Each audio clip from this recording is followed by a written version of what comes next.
apprenticeship with Dale Brotherton of the Takumi Company in Seattle, Washington, that specializes in traditional Japanese work. Then Mokuchi is a woodworking studio that also specializes in traditional Japanese work. In addition to custom work, since 2012, I started teaching.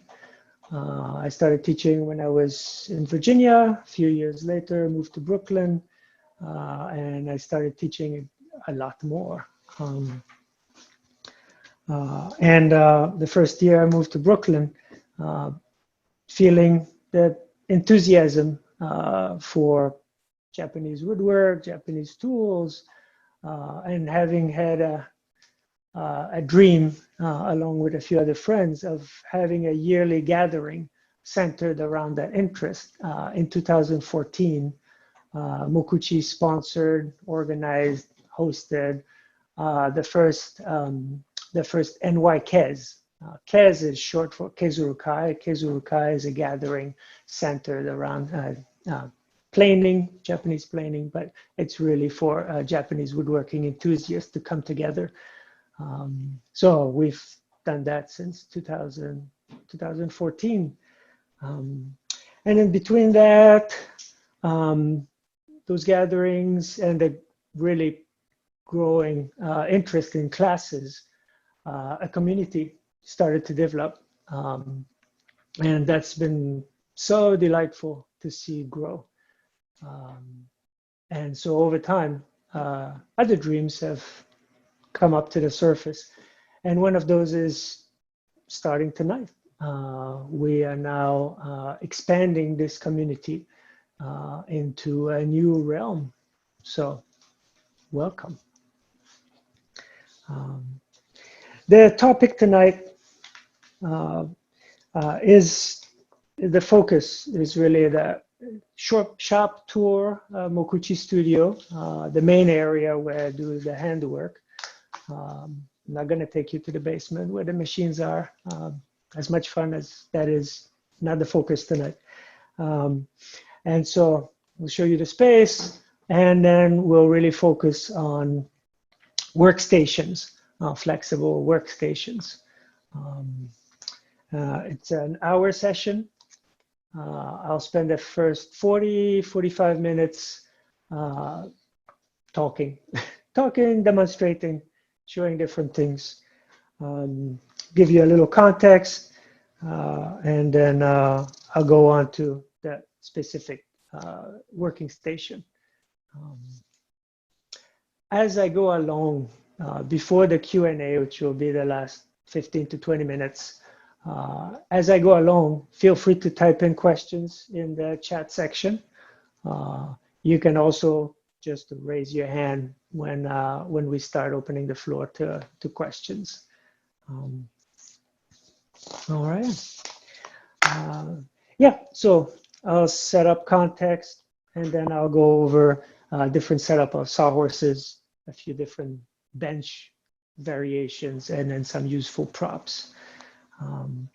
So context, I find that really important to set up, especially online, and especially when you are on YouTube. There's often a big lack of context. So you see some woodworking, especially, happening, and people will tell you it's this way or that way, but the context is not set up, saying, well, in carpentry, this works. In furniture making, this works.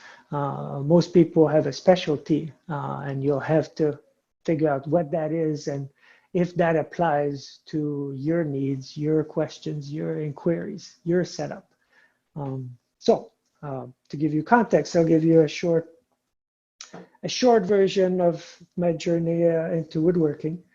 I started with an interest in carpentry, just the carpentry. I was 18. Carpentry, conventional carpentry, stick framing, and an interest for building. Curious about what that is, and also enjoying being outside. So being able to work outside was also a perk for me. Had an interest into Vedic architecture pretty early on. The ancient way of becoming a master builder, once I heard that story of the decades of study, really captured my imagination. And still to today has me fired up about going further with the craft. But this was the beginning. I was in a program that had 6 months of carpentry and then 6 months of cabinet making, furniture making. So after the carpentry, class ended up in a shop environment where we were inside all day, which is okay. It was okay. It's just for a few months. But during that time, along with learning how to do finer work with wood, which I found very appealing, I had the good fortune to be introduced to the Japanese hand tools. And that seeing the first shaving, feeling the surface, the smooth, silky smooth surface that a sharp plane can produce really got me going. And I thought, oh, this is fantastic. I want to know more about this. Fortunately, the man who introduced our class to the Japanese tools, his name is Duncan McMaster, taught planing once, maybe twice a year. So I waited for the opportunity, learned, and then learned through books and whatever I could, brought tools back to the school shop and self-study, until a few years later, Duncan actually organized a seminar for Japanese craft people to come to the small town in Iowa where we were. And the woodworker who came, his name was Dale Brotherton. Later, I was to study with some 6 years later. Kind of a long waiting list to be his apprentice. But I saw him work, I saw his tools, and that was clearly the next step. I wanted to know what he knew. A year later, I landed an amazing project. At 22, somebody thought they would be comfortable entrusting me with the building of a weekend retreat, a whole timber frame, roof, and everything. So I called Dale and I asked if he remembered me. He did. And then I asked, here I have this opportunity.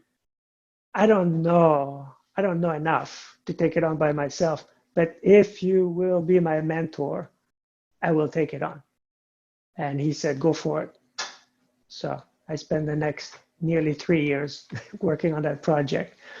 That's where I got my first white hairs. We pulled it off. It had its challenges. And then I was left with the even deeper desire to learn more about this work. What is this Japanese woodworking? So I was freelance woodworking for a few years until an opportunity opened up to become Dale's apprentice. When that happened, within a few months, I was on the West Coast. And I ended up staying with him for 9 years. There was so much to learn. Even after 9 years, I was still learning. But the next thing came along. It was time to move on, and I did.